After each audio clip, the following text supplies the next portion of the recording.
अस्सलामुअलैकुम my YouTube family, I hope you are all doing well. तो आज का जो हमारा टॉपिक है, सबसे पहले मैं बता दूं कि हमने जो है ये चैनल स्पेसिफिक है एमडी कैट के लिए 2022। ठीक है, हमने जो है वो अभी तक 2 टॉपिक्स कवर कर लिए हैं, एक जिनमें बायोलॉजिकल मॉलिक्यूल्स हैं और सेकंड जो है वो वायरसेस है। तो जिस स्टूडेंट ने बायोलॉजी में 68 आउट ऑफ 68 मार्क्स सिक्योर करने हैं उनके लिए स्पेसिफिक चैनल है। और तो चैनल न्यू है लेकिन आपको इससे बहुत ज़्यादा फ़ायदा होने वाला है, तो चैनल को जो है वो मस्ट सब्सक्राइब करें ताकि आने वाली सारी वीडियोज़ आप तक बआसानी ईज़िली पहुँच सकें। तो सबसे पहले हम चलते हैं अपने टॉपिक एंजाइम्स पर। छोटा सा टॉपिक है लेकिन इसमें से काफ़ी ट्रिकी एमसीक्यूज़ भी आते हैं, तो एक एक पॉइंट को क्लियर करेंगे यहाँ पर और एक एक एमसीक्यू को देखेंगे और मेरा ये क्लेम है कि अगर आप मेरे लेक्चर्स को अच्छी तरह से ले लें तो आपको बुक को पढ़ने की भी ज़रूरत नहीं है। तो टाइम वेस्ट किए बगैर चलते हैं एंजाइम्स। एंजाइम्स क्या होते हैं? Enzymes are the important groups of proteins. Enzymes proteins हैं, प्रोटीन से मिलकर बनते हैं। दे आर बायोलॉजिकली एक्टिव, इनको कहा जाता है बायोलॉजिकली एक्टिव प्रोटीन्स। क्यों?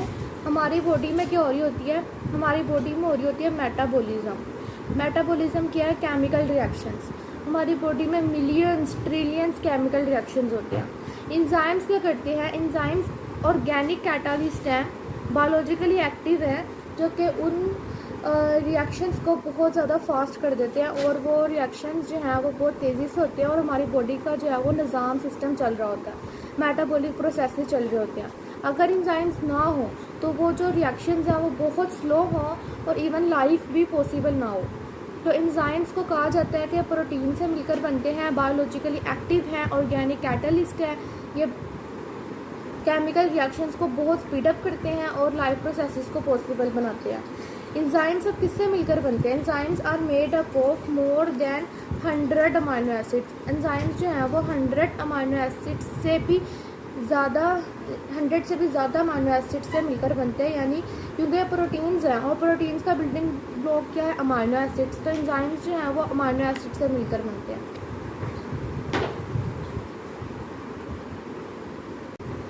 नेक्स्ट हमारे पास है स्ट्रक्चर ऑफ एंजाइम्स। एंजाइम्स जो हैं उनको हम डिवाइड करते हैं 2 पार्ट्स में, एक प्रोटीन पार्ट और एक नॉन प्रोटीन पार्ट। जो प्रोटीन पार्ट है ना, उसमें एंजाइम का जो ग्लोबुलर स्ट्रक्चर है ये सारा, प्लस एंजाइम की एक्टिव साइट जहाँ पर आके सबस्ट्रेट ने अटैच होना होता है, केमिकल रिएक्शन करना होता है, ये कॉम्प्लेक्स बनाना होता है। तो प्रोटीन एंजाइम्स जो हैं उनका जो प्रोटीन पार्ट है उसमें एंजाइम्स का globular part plus active site आती है और एक्टिव साइट जो है वो 3 से 12 अमाइनो एसिड्स पे कंसिस्ट करते हैं। ये एमसीक्यू के रिकॉर्डिंग इंपॉर्टेंट है। दूसरी तरफ जो एंजाइम है उसका जो नॉन प्रोटीन पार्ट है that is cofactor. Her enzyme को कोफैक्टर की ज़रूरत नहीं होती, कुछ एंजाइम्स ऐसे होते हैं जिनको केमिकल रिएक्शन को चलाने के लिए कोफैक्टर की ज़रूरत होती है। अब वो कोफैक्टर जो है ना वो नॉन प्रोटीन पार्ट होता है, वो प्रोटीन से मिलके अमाइनो एसिड से मिलके नहीं बना होता। और उस कोफैक्टर के आगे से फर्दर 2 टाइप्स होती हैं, that are inorganic cofactors and. फिर हमने देखना है कोफैक्टर्स की ना 2 टाइप्स है, inorganic cofactors and organic cofactors. First we have inorganic cofactors. Inorganic cofactors क्या है? दीज आर डिटैचेबल कोफैक्टर्स, यानी ये ऐसे कोफैक्टर्स होते हैं जो कि एंजाइम के एक्टिव साइट पर जो है वो परमानेंटली अटैच नहीं होते, वो टेम्परेरीली अटैच होते हैं और उसके बाद जब वो अपना रिएक्शन करवा लेते हैं तो फिर उसके बाद क्या हो जाते हैं, वहाँ से डिटैच हो जाते हैं।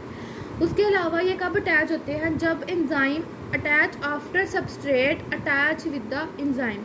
जब जो एंजाइम है ना, यह एंजाइम है, एंजाइम जब एंजाइम जो है उसकी एक्टिव साइट पर सबस्ट्रेट आके अटैच हो जाता है, एंजाइम सबस्ट्रेट कॉम्प्लेक्स बन जाता है, एंजाइम सबस्ट्रेट कॉम्प्लेक्स बन जाता है, उसके बाद जो है तब जाकर के इनऑर्गेनिक कोफैक्टर्स जाकर अटैच होते हैं और ये अपना फंक्शन परफॉर्म करते हैं, रिएक्शन को मज़ीद स्पीड अप करवाते हैं।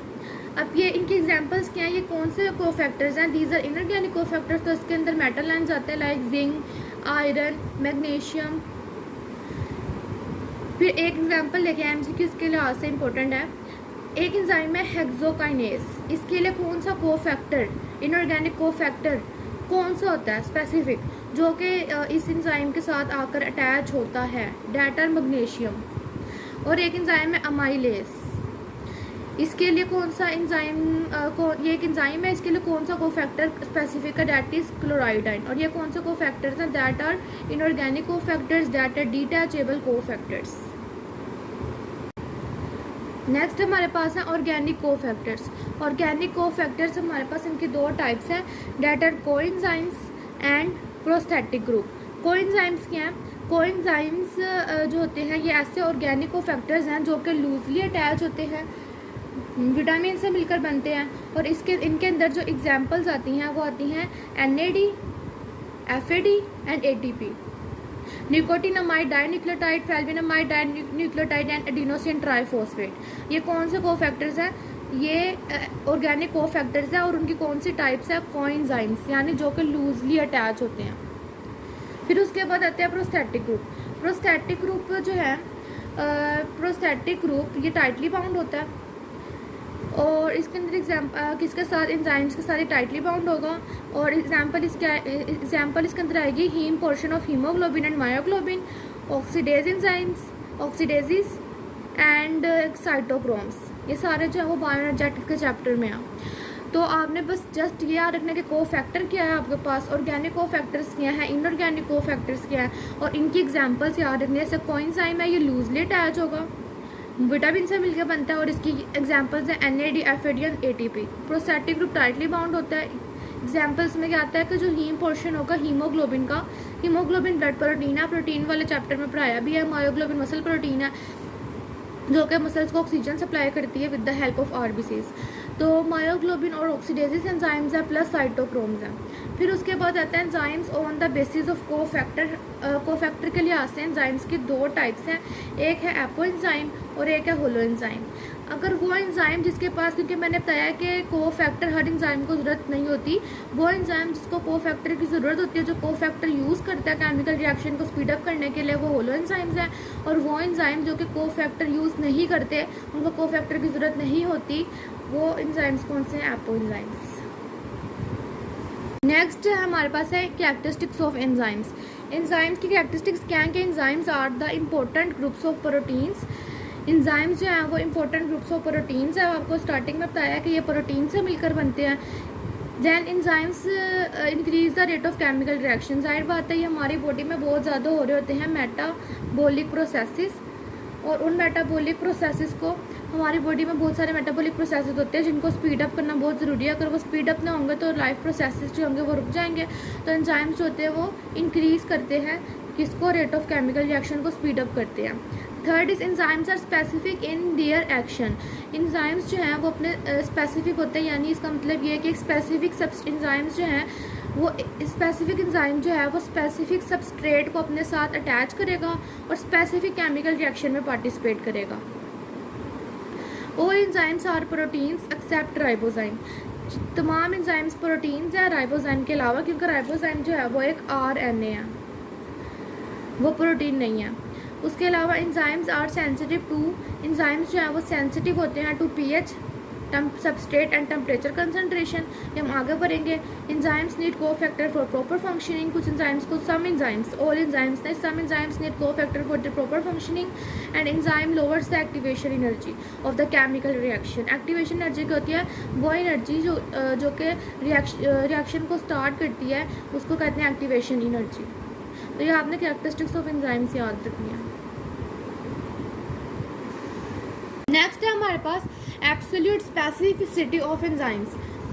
When one enzyme catalyzes only one substrate and essentially no others, this is known as absolute specificity of enzymes। ये क्या मतलब, अगर एक एंजाइम है आपके पास और वो कैटालाइज करेगा एक ही केमिकल रिएक्शन को, एक एंजाइम है वो अपने साथ एक ही सबस्ट्रेट अटैच करेगा और एक ही रिएक्शन को कैटालाइज करेगा, तो उस प्रॉपर्टी को एंजाइम की कहते हैं कि एब्सोल्यूट स्पेसिफिसिटी ऑफ एंजाइम्स।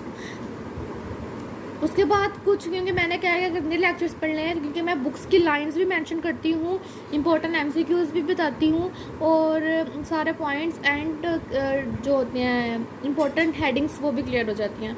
तो एंजाइम है स्पेसिफिक केमिकल कंपोजिशन एंजाइम की जो स्पेसिफिक केमिकल कंपोजिशन है वो किसकी वजह से है, वो क्योंकि एंजाइम्स किससे मिलकर बने हैं, अमाइनो एसिड से।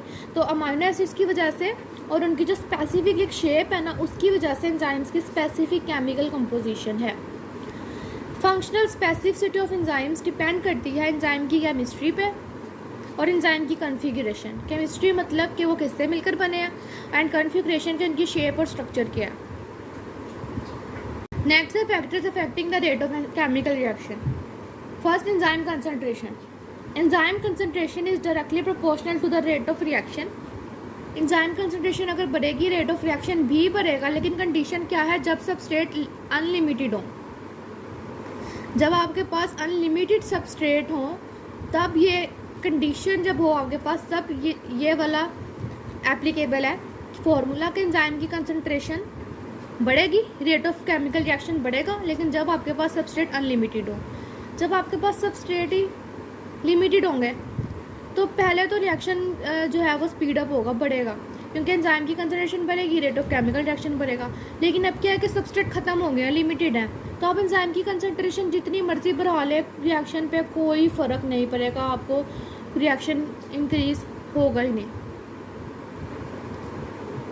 और जब अनलिमिटेड सबस्ट्रेट होंगे तो क्या होगा कि रिएक्शन बढ़ता जाएगा, एंजाइम की कंसंट्रेशन आप इंक्रीज़ करें, रेट ऑफ केमिकल रिएक्शन भी इंक्रीज़ होगा, क्योंकि आपके पास क्या अनलिमिटेड सबस्ट्रेट है, तो फिर क्या होगा, आपका रिएक्शन इंक्रीज़ ही होगा, रेट ऑफ रिएक्शन। इसी तरह substrate concentration is directly proportional to the rate of reaction. इसका मतलब है कि आप सबस्ट्रेट को बढ़ाएंगे तो रेट ऑफ रिएक्शन भी बढ़ेगा। कंडीशन क्या, जब आपके पास अनलिमिटेड नंबर ऑफ एंजाइम्स होंगे। जब आपके पास अनलिमिटेड एंजाइम्स होंगे तो आप रेट ऑफ रिएक्शन, आप देख रहे हैं आपको एक स्ट्रेट लाइन मिल, आपको एक इंक्रीजिंग कर्व मिल रहा है। इसका मतलब इंक्रीजिंग लाइन मिल रही है आपको, इंक्रीजिंग ग्राफ मिल रहा है आपको। इसका मतलब है कि आपके सबस्ट्रेट कंसंट्रेशन बढ़ाने से आपका रेट ऑफ रिएक्शन भी बढ़ रहा है। कब, जब आपके पास एंजाइम्स अनलिमिटेड हैं। लेकिन अगर आपके पास लिमिटेड एंजाइम्स है तो एक हद तक तो आपका रिएक्शन इंक्रीज होगा सबस्ट्रेट बढ़ाने से। लेकिन जब आपके पास एंजाइम्स ही खत्म हो जाएंगे तो फिर आपके रिएक्शन पे कोई इफेक्ट नहीं आएगा, क्योंकि रेट ऑफ रिएक्शन इंक्रीज करने के लिए एंजाइम्स और सबस्ट्रेट दोनों का बढ़ना ज़रूरी है। अगर एक चीज़ भी डिक्लाइन करेगी तो रेट ऑफ रिएक्शन पे अफेक्ट करेगी वो नेगेटिवली। नेक्स्ट आगे टेम्परेचर। टेम्परेचर क्या होता है, आपके पास ना 4 तरह के टेम्परेचर है, low temperature, minimum temperature, optimum temperature and maximum temperature. Low temperature पे ना एंजाइम्स के होंगे इनएक्टिव होंगे। एंजाइम्स मतलब के बिल्कुल इनएक्टिव होंगे, वो अभी मतलब रेट ऑफ रिएक्शन में पार्टिसिपेट ही नहीं करेंगे। मिनिमम टेम्परेचर में उनकी एक्टिवेशन स्टार्ट होगी, ऑप्टिमम टेम्परेचर पर उनकी मैक्सिमम एक्टिविटी होगी, और मैक्सिमम टेम्परेचर पे वो डीनेचुरेशन स्टार्ट कर देंगे। ये आपने याद रखना है कि आपके पास 4 तरह के टेम्परेचर हैं। लो टेम्परेचर पे एंजाइम्स बिल्कुल इनएक्टिव है। मिनिमम टेम्परेचर प्रोवाइड हुआ तो एंजाइम्स ने अपनी एक्टिवेशन स्टार्ट की। एंजाइम्स की उनको हीट मिली, हीट की वजह से एंजाइम में की जो एक्टिव साइड्स हैं अमाइनो एसिड्स की, एंजाइम्स की अमाइनो एसिड्स में वाइब्रेशन पैदा हुई तो उन्होंने एक्टिवेशन स्टार्ट की। ऑप्टिमम टेम्परेचर में उनकी मैक्सिमम एक्टिविटी हुई, और मैक्सिमम टेम्परेचर पे, क्योंकि मैक्सिमम टेम्परेचर में क्या हुआ कि वो वाइब्रेशन बहुत ज़्यादा हो गई, इतनी ज़्यादा हो गई कि उन्होंने डीनेचुरेशन स्टार्ट कर दी एंजाइम्स की। तो एंजाइम्स मैक्सिमम टेम्परेचर पे क्या हो जाते हैं, डीनेचर्ड हो जाते हैं। हीट एनर्जी जो है वो वाइब्रेशन एनर्जी प्रोवाइड करती है, प्लस एक्टिवेशन एनर्जी प्रोवाइड करती है, प्लस थर्मल एनर्जी प्रोवाइड करती है, प्लस काइनेटिक एनर्जी प्रोवाइड करती है।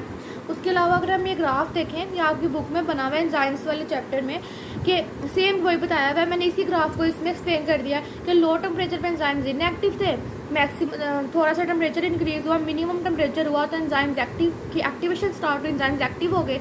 ऑप्टिमम टेम्परेचर 37 है ह्यूमन एंजाइम्स का, उस पर एंजाइम्स की मैक्सिमम एक्टिविटी थी। लेकिन आप देखते हैं कि जिस तरह एंजाइम्स का बहुत ज़्यादा टेम्परेचर हुआ ना, तो आपको क्या मिला कि डाउनवर्ड कर्व हो गया शो। इसका मतलब है एंजाइम्स डीनेचर्ड हो गए, क्योंकि हीट की वजह से उनकी जो जैसे हमने टेम्परेचर बहुत ज़्यादा कर दिया तो हीट एनर्जी इतनी ज़्यादा होगी कि जो वाइब्रेशन थी अमाइनो एसिड्स की वो बहुत ज़्यादा होगी, और उन्होंने एंजाइम्स के स्ट्रक्चर को डीनेचर्ड कर दिया और एंजाइम की जो फंक्शन है उसको रिटार्ड कर दिया और ब्लॉक कर दिया। पीएच। अब पीएच क्या होता है, पीएच में ना दो तरह से चेंज आ सकता है, less change and more change. अगर एंजाइम की पीएच में लेस चेंज आता है ना, तो वो जो एक्टिव साइट होती है ना एंजाइम्स की, आपको बताया कि ये एक्टिव साइट होती है जो कि 3 से 12 अमीनो एसिड से मिलकर बनी होती है। तो अगर एंजाइम्स की पीएच में लेस चेंज आएगा तो वो जो एक्टिव साइट के अमीनो एसिड्स हैं उनकी आयनाइजेशन को चेंज कर देगा, और जिसकी वजह से एंजाइम की एक्टिविटी रिटार्ड हो जाएगी या ब्लॉक्ड हो जाएगी। लेकिन अगर मोर चेंज आएगा, वो एंजाइम के क्या करेगा, स्ट्रक्चर को डीनेचर कर देगा, एंजाइम्स को तबाह कर देगा, एंजाइम्स के स्ट्रक्चर को ख़राब कर देगा, और उससे भी ऑटोमेटिकली एंजाइम की एक्टिविटी ख़त्म हो जाएगी हमेशा के लिए, और एंजाइम डैमेज डीनेचर्ड हो जाएगा। अच्छा, अब ये जो है कुछ MCQs बहुत बहुत इंपॉर्टेंट, जब भी मैंने एमडीकैट्स दिए ये वाले MCQs ज़रूर है। पेप्सिन की pH 2, सक्रेज की 4.50, सारे एंजाइम्स हैं, एंटीरोकाइनेज की 5.50, ठीक है, स्लीवरी माइलेज की 6.80, catalase 7.60, chymotrypsin 7 to 8, pancreatic lipase 9 and arginase 9.70। Inhibitors, हमारे पास दो तरह के इनहिबिटर्स होते हैं, irreversible inhibitors and reversible inhibitors. Irreversible inhibitors जो है ना वो कोवलेंट बॉन्ड बनाते हैं, ठीक है। कोवलेंट बॉन्ड एक स्ट्रॉन्ग बॉन्ड है, ये एंजाइम के साथ कोवलेंट बॉन्ड बनाएंगे और उसके बाद एंजाइम्स के स्ट्रक्चर को परमानेंटली डीनेचर कर देंगे और उसकी एक्टिविटी को ब्लॉक कर देंगे। जबकि जो रिवर्सिबल इनहिबिटर्स हैं ये एंजाइम्स के साथ वीक लिंकेजेस बनाते हैं, क्योंकि ये सबस्ट्रेट के साथ रिजेंबल करते हैं, तो इस वजह से ये एंजाइम के साथ आकर अटैच हो जाएंगे, लेकिन वीक लिंकेजेस बनाएंगे, टेम्पोरेरीली अटैच होंगे, परमानेंटली अटैच नहीं होंगे। उसके बाद ये है कि जो भी इसके दो टाइप्स हैं, एक आ जाते हैं कम्पिटिटिव इनहिबिटर्स और एक आ जाते हैं नॉन कम्पिटिटिव इनहिबिटर्स। जो कम्पिटिटिव इनहिबिटर्स हैं ना वो अटैच होते हैं एक्टिव साइट पे एंजाइम्स की, और प्रोडक्ट्स नहीं बनते, जाहिर बात है प्रोडक्ट्स नहीं बनेंगे क्योंकि ये सबस्ट्रेट नहीं है, और can be neutralised by adding more substrate. तो जिस तरह हम ज़्यादा सबस्ट्रेट ऐड करेंगे, सबस्ट्रेट की क्वांटिटी को इंक्रीज़ करेंगे, डिटैच होंगे और ओरिजिनल सबस्ट्रेट आके अटैच हो जाएगा। जबकि जो नॉन कम्पिटिटिव इनहिबिटर्स है ना ये अटैच होंगे किसके साथ, एलोस्टेरिक साइट के साथ। ये होती है एंजाइम की एक्टिव साइट और ये होती है एंजाइम की एलोस्टेरिक साइट। तो ये एलोस्टेरिक साइट के साथ अटैच होंगे और एंजाइम की शेप में चेंज लेंगे, एंजाइम के स्ट्रक्चर को डीनेचर कर देंगे, लेकिन टेम्पोरेरीली, परमानेंटली नहीं। पास ना मैं एग्जांपल आपकी बुक में 3 दिए हुए हैं। आपके पास सक्सेनिक एसिड दिया हुआ है जिसमें 4 कार्बन, 4 हाइड्रोजन और आपके पास 4 ऑक्सीजन है। फिर आपके पास एक फिमेरिक एसिड दिया हुआ है जिसके अंदर आपके पास 2 हाइड्रोजन्स, और क्योंकि ऊपर वाले 2 हाइड्रोजन रिमूव हो गए तो नीचे जो है वो आपका बन गया फिमेरिक एसिड। और मेलोनिक एसिड में क्या है कि ये वाला पूरा स्ट्रक्चर अगर रिमूव हुआ तो वो बन गया मेलोनिक एसिड। यह आपने स्ट्रक्चर्स याद रखने हैं, प्रैक्टिस करनी है। सक्सेनिक एसिड सबस्ट्रेट है, फिमेरिक एसिड प्रोडक्ट है और मेलोनिक एसिड उसका इनहिबिटर है। तो आज हमने पूरा एंजाइम का टॉपिक जो है वो डिस्कस किया, ठीक है, एक एक पॉइंट बताया है। और यही नोट्स अगर आप इसको स्क्रीनशॉट लें और इसको यही इसी से अपने रजिस्टर पे नोट करें और उसी से आप प्रैक्टिस करें, उसी को आप रिमेंबर करें तो आपकी तैयारी बहुत अच्छी होगी इंशाल्लाह। तो आपने जो है वो चैनल को सब्सक्राइब करना है। ये मुझे कहना पड़ता है क्योंकि कोई भी नहीं फिर सुनते नहीं है ना आप लोग, क्योंकि हम अपनी बिजीएस्ट लाइफ से एक पार्ट निकालते हैं आपके लिए और काफ़ी महीने से वीडियो बनाई जाती है। जो यूट्यूबर्स हैं वो जानते होंगे और मैं तो वैसे ही बिगनर हूँ। एक्सपीरियंस है मेरा टीचिंग का, लेकिन यूट्यूब पे तो फर्स्ट एक्सपीरियंस है। तो प्लीज़ सब्सक्राइब माई चैनल ताकि इससे मैं भी थोड़ी एनर्जेटिक हूँ। और अपना ख्याल रखिएगा और best wishes from my side. अल्लाह हाफिज़।